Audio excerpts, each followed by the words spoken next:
భారతదేశానికి వందనాలు. మన భారత మాతకి వందనాలు. సో మన దేశ పిఎం నరేంద్ర మోదీ.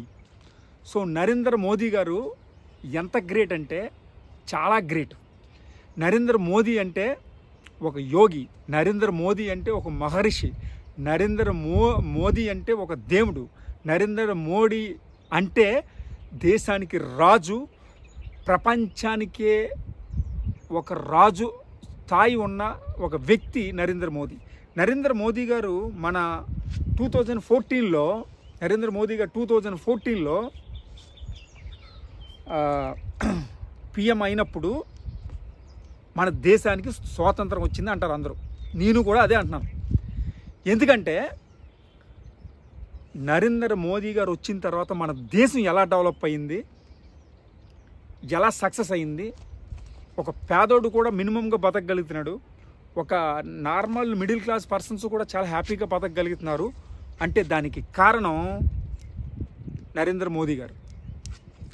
ఈ విషయాన్ని మనం గుర్తించాలి.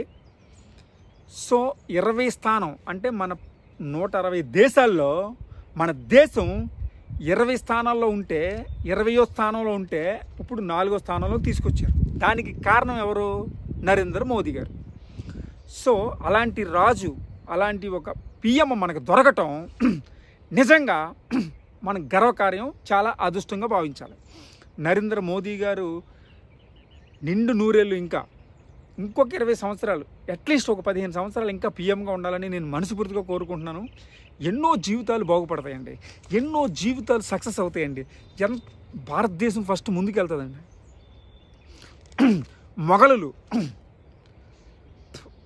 మొఘలులు మన దేశానికి వచ్చి 1000 సంవత్సరాలు పరిపాలించారు. నాశనం, మానభంగాలు, ప్రాణాలు తీసేయటం, పిల్లల్ని చంపేయటం, అమ్మాయిల్ని పాడు చేయటం, మన గుడుల్ని అన్నిటికంటే మన గుడుల్ని పాడు చేయటం, టెంపుల్ని నాశనం చేస్తారు. అద్భుతమైన కన్స్ట్రక్షన్స్ అంతా నాశనం చేసేసి కొన్ని వేల కోట్లు దోస్తారు, కొన్ని వేల కోట్లు దోసుకుని వెళ్ళిపోయారు. తర్వాత ఈ అలోలోయ బ్యాచ్ వచ్చారు, అంటే జీసస్ బ్యాచ్. అలోలోయ అంటే జీసస్, నేనేం క్రిటిసైజ్ చేయట్లే. ఆ అలోలోయ దేవుడు బ్యాచ్ ఎవరు? బ్రిటిషర్లు వచ్చారు. వాళ్ళు 250 సంవత్సరాలు పరిపాలించారు. ఈ 250 సంవత్సరాలు మన దేశాన్ని మళ్ళీ అధోగతి చేశారు. అంటే సేమ్ వీళ్ళు మన సనాతన ధర్మాన్ని మొత్తం చాలా మటుకు నాశనం చేశారు. కొన్ని లక్షల కోట్ల మందిని మత మార్పిడి చేశారు. ఆ ఇందులో మత మార్పిడి చేసిన బెస్ట్ ఎవరో తెలుసా మీకు? మన మదర్ తెరీసా అమ్మా అనుకున్న ఒక ఆమె ఎంత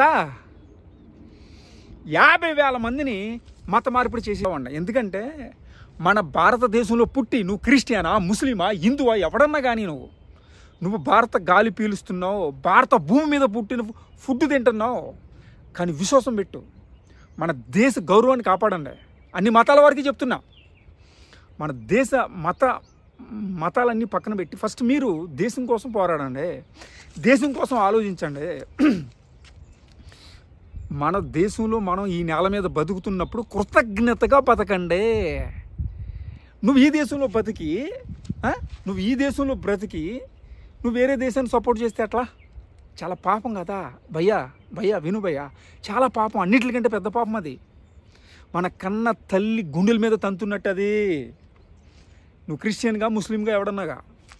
సో నేనేం చెప్తున్నానంటే, అందుకునే మనం ఏం చేయాలంటే, ఇప్పుడు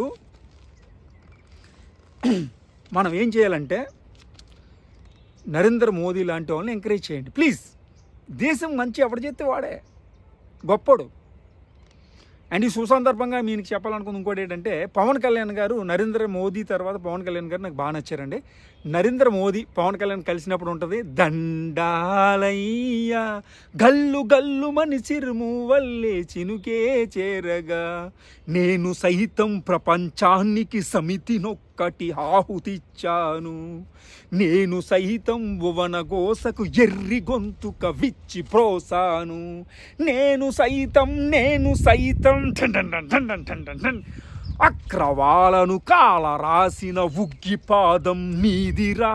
లంచగొట్టిల గుండెలో నిద్రించి సింహం నీవురా. నన్న వీరుల సామ్రాజ్యం టింటిన్. ఇట్లా ఒళ్ళు పొంగిపోతూ ఉంటుందండి. పవన్ కళ్యాణ్ మోడీ గారు కలిసినప్పుడు ప్రజల కోసం పోరాడే ఏకైక నాయకులు పవన్ కళ్యాణ్, మోడీ గారు. వీళ్ళని మనం ఎప్పటికీ మనం కాపాడుకుంటూ రావాలి, లేదంటే మన దేశం సర్వనాశనం అయిపోద్ది. వీళ్ళు ఉంటేనే, ఇలాంటి వాళ్ళు ఉంటేనే యోగి గారు, నరేంద్ర మోదీ గారు, అమిత్ షా గారు, పవన్ కళ్యాణ్ గారు. సో వీళ్ళందరూ మనకి చాలా అవసరం.